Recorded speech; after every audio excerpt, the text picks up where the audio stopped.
Hello students, आप सबका स्वागत है क्लास 11th फिज़िक्स में, जहां पर हम लोगों ने chapter number 4 laws of motion शुरू किया है और ये हमारा इस चैप्टर का सेशन नंबर 2 है।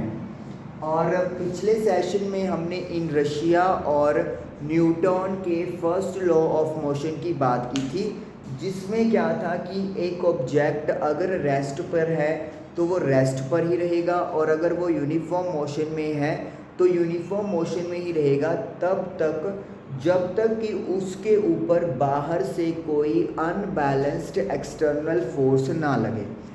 अब आज हम लोग करने वाले हैं न्यूटन्स का सेकंड लॉ ऑफ मोशन, लेकिन उससे पहले हमें एक टर्म जिसे मोमेंटम बोलते हैं उसके बारे में जानना ज़रूरी है। मोमेंटम जो होता है उसके लिए p स्मॉल p का यूज़ किया जाता है। Small p stands for momentum, और ये प्रोडक्ट होता है mass of an object multiply by velocity. तो कोई बॉडी जिसका कोई मास m होगा और अगर वो वेलोसिटी v से मूव कर रही है तो उसके प्रोडक्ट को वी कॉल मोमेंटम। तो मोमेंटम हम लोग बोलते हैं। अगर मैं SI यूनिट की बात करूं तो मास की होती है किलोग्राम और वेलोसिटी की होती है मीटर पर सेकंड, और ये एक वेक्टर क्वांटिटी होती है।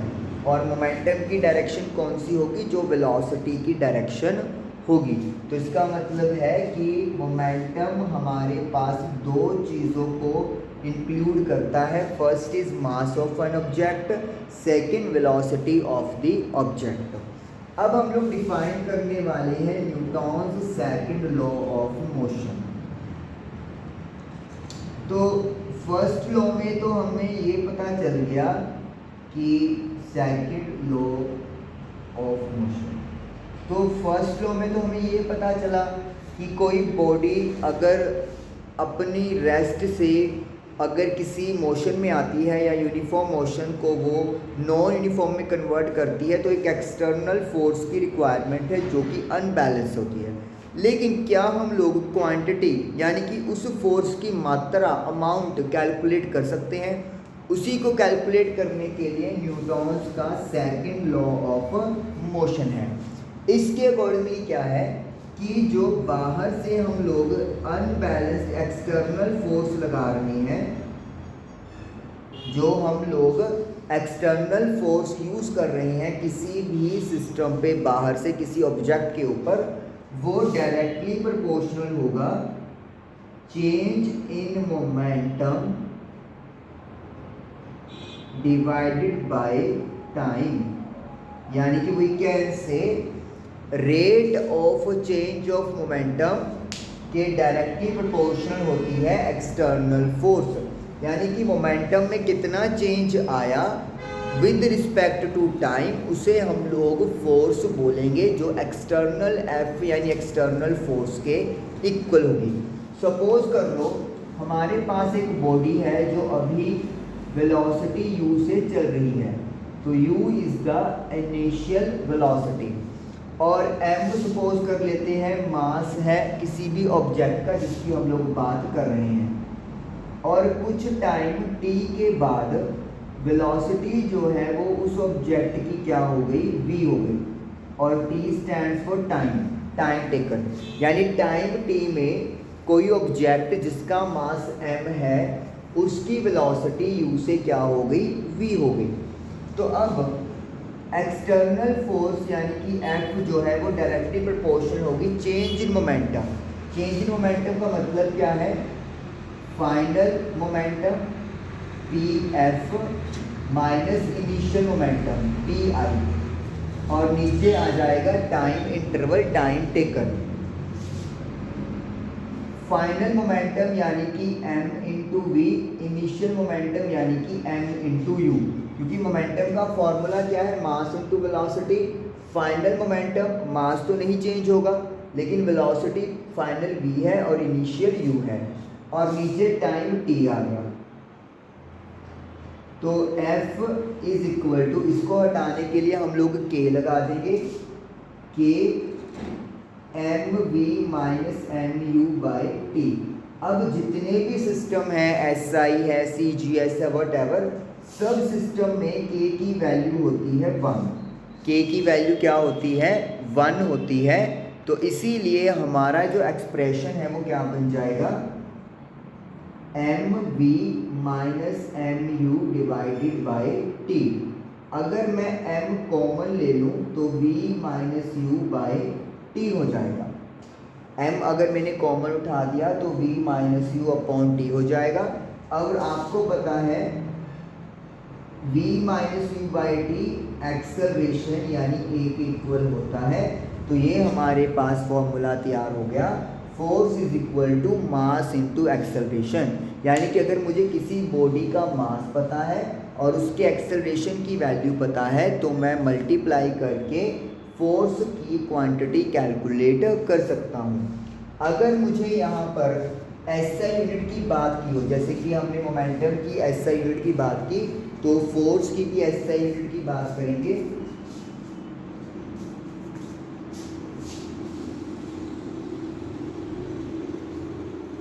तो जो फोर्स की एसआई यूनिट है वो न्यूटन होती है। न्यूटन कैपिटल एन से रिप्रेजेंट करते हैं। और अदरवाइज क्या होगी? मास की होती है किलोग्राम और एक्सेलरेशन की होती है मीटर पर सेकंड स्क्वायर। तो ये भी एसआई यूनिट है फोर्स की। अगर मैं सीजीएस सिस्टम की बात करूं तो सीजीएस में जो यूनिट होती है वो डाइन होती है। और अगर अपन रिलेशन की बात करें तो 1 newton is equal to 10⁵ dyne. तो ये रिलेशन है एसआई और सीजीएस के बीच में। तो ये आप लोग याद रख सकते हैं। तो इस तरीके से ये आपको दिमाग में होना चाहिए। तो इसका मतलब है कि अगर किसी बॉडी का मोमेंटम चेंज हुआ है किसी पर्टिकुलर टाइम में तो we can calculate the force acting on that object. Okay, उसके बाद हमारे पास आता है कि अगर हम लोग मान के चले कि फोर्स 3 डायमेंशनल है, मतलब स्पेस में एक्ट कर रही है, तो फोर्स के 3 कंपोनेंट हो जाएंगे, एक्स एक्सिस पर, वाई पर और जेड पर। तो 3 जगह पर मोमेंटम बन जाएगा आप लोगों का। जैसे कि अगर एक्सेलरेशन की बात करें तो एक्सेलरेशन भी 3 हिस्सों में डिवाइड हो जाएगा। और अगर मोमेंटम के अकॉर्डिंगली बात करेंगे तो ये पी ऑफ एक्स, ये वाई, ये जेड। तो ये भी आप लोग याद रख सकते हो कि 3 डायमेंशनली कैसे एक्ट होता है। और एक और चीज़ जो आपको याद रखनी है कि जो मैं फोर्स की बात कर रहा हूँ वो एक लोकल पॉइंट की बात हो रही है।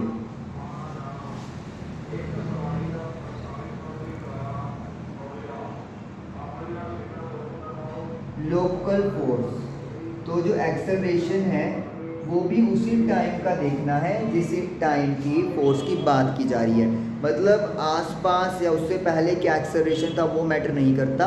अगर मैं किसी पर्टिकुलर टाइम पर एफ की बात कर रहा हूँ किसी पर्टिकुलर मोमेंट पर, तो उस मोमेंट का ही एक्सेलरेशन मुझे चेक करना है।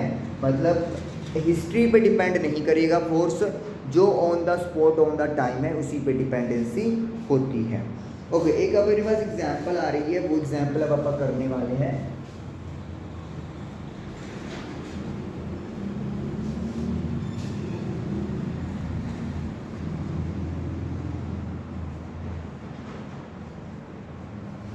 चलिए, एग्जाम्पल है मेरे पास, a bullet of mass 0.04 kg।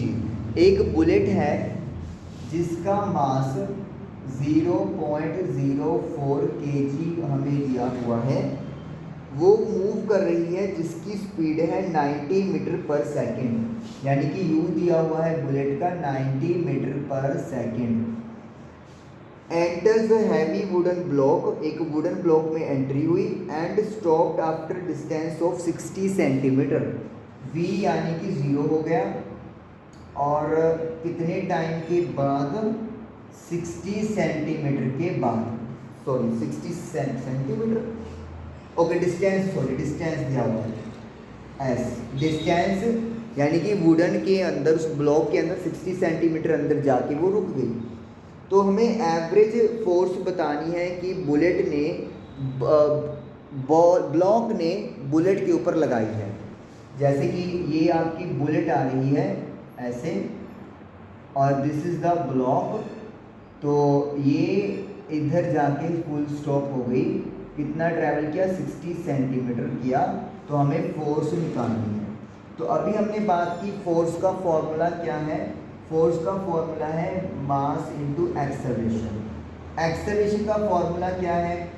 v minus U by T. लेकिन मुझे t तो यहाँ पर मालूम ही नहीं है, तो मैं क्या करूँगा? फर्स्ट ऑफ ऑल यहाँ से जो s गिवन है उसका यूज़ करूँगा। v square minus U square is equal to 2as होता है। तो अगर आप ये यूज़ कर लेंगे तो सीधा मेरे पास a की वैल्यू आ जाएगी, जिसको मैं यहाँ पर प्लेस कर दूंगा। तो यानी कि मुझे t वाला फॉर्मूला यूज़ करने की ज़रूरत ही नहीं है। तो v 0 है, 0 का स्क्वायर, u 90 का स्क्वायर, a मुझे पता ही करना है, और s 60 सेंटीमीटर है, इसके मीटर बना दो, 100 से डिवाइड कर दो। 0 तो छोड़ ही दो, 90 का स्क्वायर होता है 80, 100, 0 से 0 कट गया, ये 5 चला गया ऊपर, 6 चला गया नीचे। तो एक्सेलरेशन ये आपका आ जाएगा, देखिए पूरा कटता है कि पूरा कटता होगा? कट रहा है पूरा। लेट मी चेक कर लेता हूँ। 6 के साथ डिवाइड करेंगे, 6 2 1 18 3 0, हाँ कट गया जी। तो 1 3 5 0 मल्टीप्लाई बाई 5 6 7 5 0 नेगेटिव, क्योंकि वेलोसिटी कम हो रही है ना तो एक्सेलरेशन नेगेटिव आएगा। तो एक्सेलरेशन आ चुका है, अब आप इसमें पुट कर दो। तो मास है 0.04, जिसको मैं 4/100 लिख सकता हूँ, और a से मैंने मल्टीप्लाई कर दिया, 1 0 से 1 0 कैंसिल आउट हो गई, ये 2 पे, ये 5 पे, 1 3 5, ये आ गया मेरे पास माइनस का 270 न्यूटन। इतनी फोर्स लग रही है, यस। और नेगेटिव का मतलब क्या है? कि वो रेजिस्टेंस दे रही है, रोक रही है, इसीलिए F जो है वो हमारी नेगेटिव आई है। बुलेट तो आगे जाना चाहती है लाइक दिस, लेकिन ब्लॉक ने उसको यहीं पे ब्लॉक कर दिया, तो इसीलिए दोनों ऑपोजिट डायरेक्शन है, इसीलिए नेगेटिव आया है, रेजिस्टिव है। ओके, नेक्स्ट एग्जांपल भी करेंगे अब अपन, इसको अपन इरेज कर देते हैं। इजी न्यूमेरिकल था। अगर आपको इक्वेशन ऑफ मोशन याद है और वैल्यूज़ अगर आप कर सकते हो तो इजी है। मोशन दिया हुआ एक पार्टिकल का जिसका मास m है, और इसकी इक्वेशन दी हुई है मुझे y is equal to ut plus half at²। Basically ये डिस्टेंस वाली इक्वेशन है। तो मुझे gt², तो मुझे पूछा गया है कि फोर्स बताओ कितनी लगेगी, फोर्स निकालनी है। ओके, तो फोर्स निकालनी है मुझे, 2 लेटर्स कैलकुलेट फोर्स निकालते हैं। सबसे पहले क्या करो, वेलोसिटी निकालते हैं अपना। वेलोसिटी का फॉर्मूला क्या होता है? अगर मैं डिस्टेंस या डिस्प्लेसमेंट को with respect to time derivative कर दूं तो वेलोसिटी आ जाएगी। तो ut का डेरिवेटिव u होगा, क्योंकि t का डेरिवेटिव 1 होता है। 1/2 g कांस्टेंट है, t² का डेरिवेटिव 2 आगे आ जाएगा और अकेला t बचेगा। तो यानी कि वेलोसिटी आ गई u, 2 से 2 काट दो तो gt। अब वेलोसिटी का अगर मैं डेरिवेटिव करता हूँ तो एक्सेलरेशन आ जाएगा।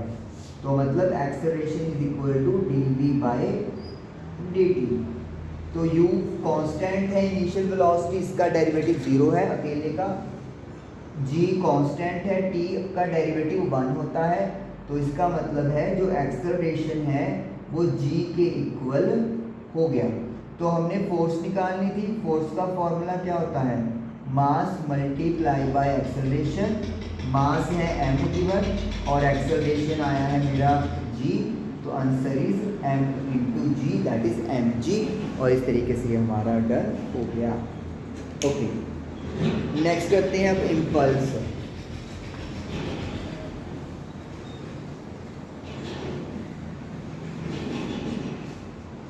इम्पल्स क्या होता है ये देखेंगे अब हम।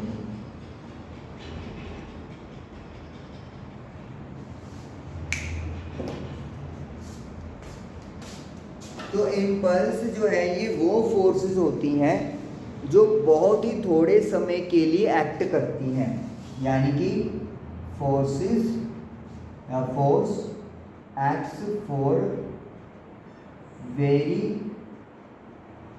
शॉर्ट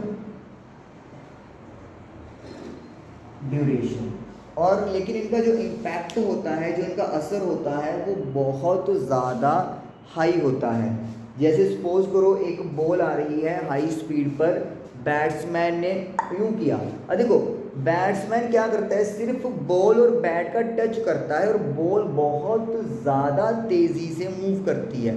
तो इसका मतलब है जो बैट और बॉल के बीच कांटेक्ट हुआ बहुत ही थोड़े समय के लिए, उस मोमेंट पे जो फोर्स लग रही है वो बहुत थोड़े समय के लिए लग रही है, लेकिन उसका इम्पैक्ट इतना ज़्यादा है कि बॉल जो है वो पता नहीं किधर जाने वाली है। लाइक दैट, ऐसे बॉल आ रही है एंड यो, तो दैट फोर्सेस, वो फोर्सेस जो बहुत थोड़े समय के लिए लगती हैं लेकिन उनका जो इम्पैक्ट है, जो असर है बहुत ज़्यादा हाई होता है, उसे वी कॉल इम्पल्स। और अगर इम्पल्स की हम लोग फॉर्मूला की बात करें, अगर हम लोग इम्पल्स की बात करें तो इससे हम लोग इस तरीके से भी कर सकते हैं कि चेंज इन मोमेंटम, यानी कि मोमेंटम में जो बदलाव आ रहा है उसे भी मोमेंटम उसे इम्पल्स कह सकते हैं।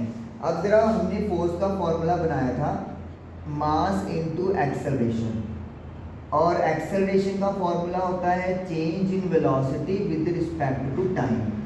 अगर मैं t को मल्टीप्लाई में ले जाऊं m into V m into U, तो ये देखो क्या बन गया, f into T is equal to, ये हो गया फाइनल मोमेंटम, ये हो गया इनिशियल मोमेंटम। तो यानी कि this is what, change in momentum. ये क्या चीज है, चेंज इन मोमेंटम। तो इसका मतलब ये हो गया कि जो इम्पल्स होती है, इम्पल्स उसे हम लोग चेंज इन मोमेंटम भी बोल सकते हैं, या वही चेंज इन मोमेंटम होता है वो फोर्स जो बहुत थोड़े समय के लिए लगती है। तो अगर इम्पल्स की बात करते हैं तो आप क्या फॉर्मूला यूज करोगे, force multiply by time and this is also equal to change in momentum. तो ये आपके पास इम्पल्सिव फोर्स की बात हो गई।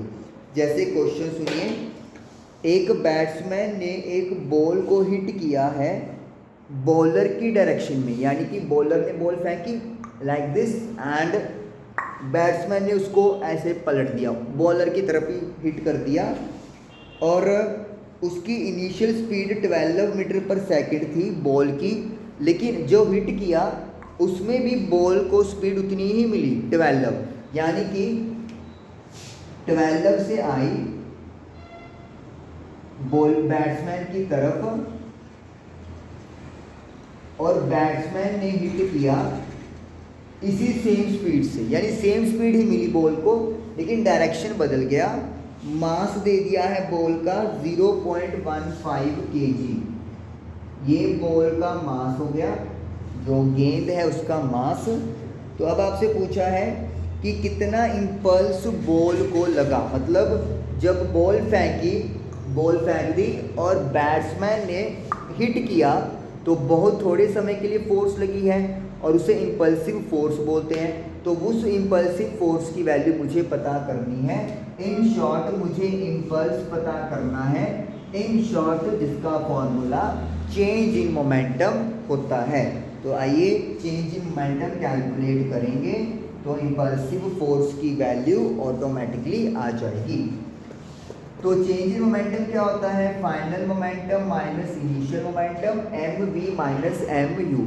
अब अगर सपोज करो आप डायरेक्शन के अकॉर्डिंगली बॉलर से बैट्समैन की डायरेक्शन पॉजिटिव लेते हो और बैट्समैन से बॉलर की डायरेक्शन नेगेटिव लेते हो, तो फाइनल मोमेंटम मास 0.15, वेलोसिटी कितनी है 12, लेकिन हमने डायरेक्शन कन्वेंशन के हिसाब से उसको नेगेटिव माना है तो माइनस लगा देंगे। माइनस मास है 0.15, यू कितना है 12, अब ये पॉजिटिव माना है तो पॉजिटिव ही रहने देंगे। तो ये आपके पास आ जाएगा कैलकुलेशन करके 180 यानी कि 1.80 और ये भी आ जाएगा 1.80। सो ऐड करके 3.6 आ जाएगी वैल्यू किलोग्राम मीटर पर सेकंड, क्योंकि मोमेंटम की यूनिट किलोग्राम मीटर पर सेकंड होती है। या फिर अगर फोर्स मल्टीप्लाई बाय टाइम के हिसाब से बात करोगे तो न्यूटन सेकंड भी लिख सकते हो। 3.6 आ रहा है, यस। तो अगर आप डायरेक्शन बैट्समैन से बॉलर की तरफ नेगेटिव मानते हो तो नेगेटिव आएगा, लेकिन अगर आप इसकी डायरेक्शन पॉजिटिव मानते हो तो फिर आपका आंसर पॉजिटिव में आ जाएगा। तो मतलब दोनों आंसर सही है। डायरेक्शन आप अपने हिसाब से एक फिक्स कर लो और उसको मेंशन कर दो। और मैं यहाँ पे लिख देता हूँ टुवर्ड्स बॉलर, क्योंकि तो बताना ज़रूरी है ना कि मोमेंटम की डायरेक्शन किस तरफ होगी, ये बॉलर की तरफ होगी, क्योंकि मैंने बॉलर की डायरेक्शन बैट्समैन से बॉलर की डायरेक्शन को नेगेटिव माना है और मेरा आंसर भी नेगेटिव में आया है। ओके,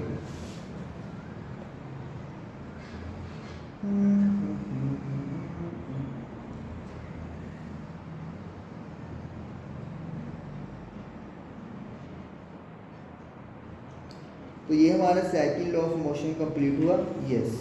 तो सेकंड लॉ ऑफ मोशन हमारा कंप्लीट हो चुका है और इम्पल्स भी हमने क्लियर कर लिया। तो आई जस्ट होप कि 3 एग्जाम्पल्स और 3 टॉपिक्स यानी कि momentum, second law of motion और इम्पल्स क्लियर हुए होंगे। Thank you for watching the video.